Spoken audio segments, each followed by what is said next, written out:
हर साल सावन आता है, लाखों लोग व्रत रखते हैं, मंदिरों में भीड़ लगती है, जल चढ़ता है। लेकिन क्या सच में शिव कृपा बरसती है? क्योंकि शिव भाव से जुड़ते हैं, रीति से नहीं। और अगर इस सावन में भी आपने सिर्फ पूजा की पर खुद को नहीं बदला, तो जान लीजिए एक पावन अवसर खो दिया, और शायद वो पछतावा जीवन भर साथ रहेगा।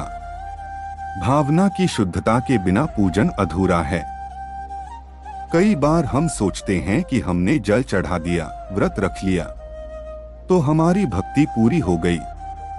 लेकिन शिव को जल से नहीं, हृदय की गहराई से जोड़ा जाता है।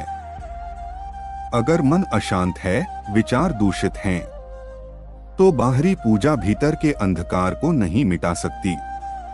सावन का मतलब केवल शिवलिंग पर जल चढ़ाना नहीं, बल्कि अपने अहंकार, लोभ और कटुता को भी धोना है।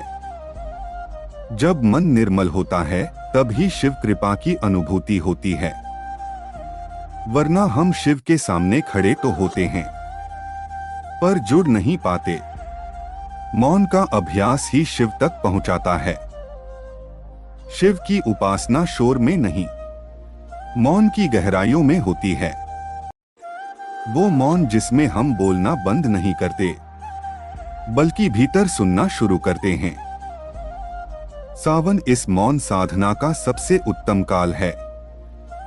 इस दौरान जब व्यक्ति स्वयं के साथ बैठता है, तो उसे वो उत्तर मिलते हैं जो बाहर कोई नहीं दे सकता। अगर इस सावन में भी हम उसी रोजमर्रा की भागदौड़ में उलझे रह गए, तो वो शांति, वो संतुलन हमसे दूर ही रह जाएगा, जो महादेव की भक्ति का मूल है। सावन का सार इच्छाओं में नहीं, समर्पण में है। सावन केवल वरदान मांगने का समय नहीं है, बल्कि स्वयं को समर्पित करने का अवसर है।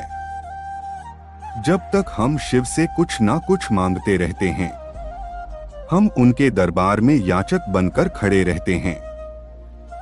लेकिन सावन हमें सिखाता है कि सच्ची भक्ति तब है जब हम मांगना छोड़ देते हैं और कहने लगते हैं, जो होगा वो शिवमय होगा। इस भाव में जो शांति है, वही भक्ति की पराकाष्ठा है।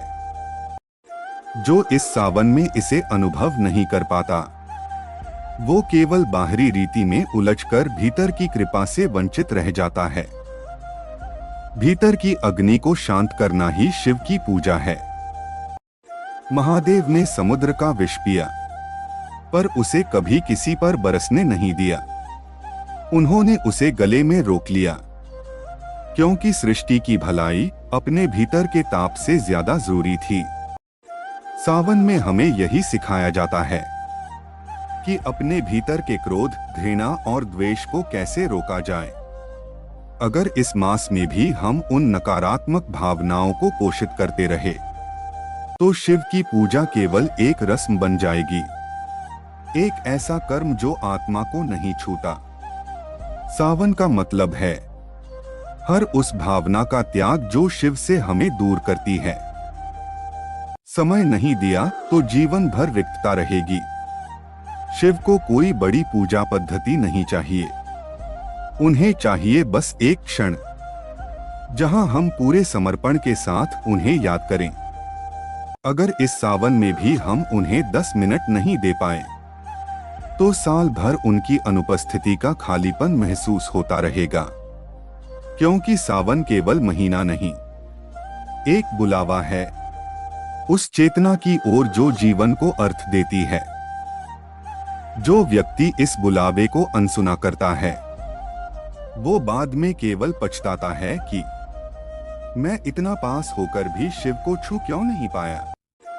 सावन हर वर्ष आता है, लेकिन हर वर्ष हमें वो गहराई नहीं देता जो हम केवल तैयारी और श्रद्धा से ही पा सकते हैं। अगर इस बार भी हमने सिर्फ व्रत रखे, कथा सुनी और दिन गिना, तो हमने महादेव को नहीं, केवल समय को व्यतीत किया। पर अगर हमने भीतर उतरकर अपने दोषों को पहचाना मन को शुद्ध किया और शिव के नाम को अपनी सांसों से जोड़ लिया, तो यही सावन जीवन का सबसे बड़ा वरदान बन सकता है। सावन की हर सुबह, हर जप, हर मौन क्षण आपके भीतर के शिव को जागृत करे। ओम नमः शिवाय।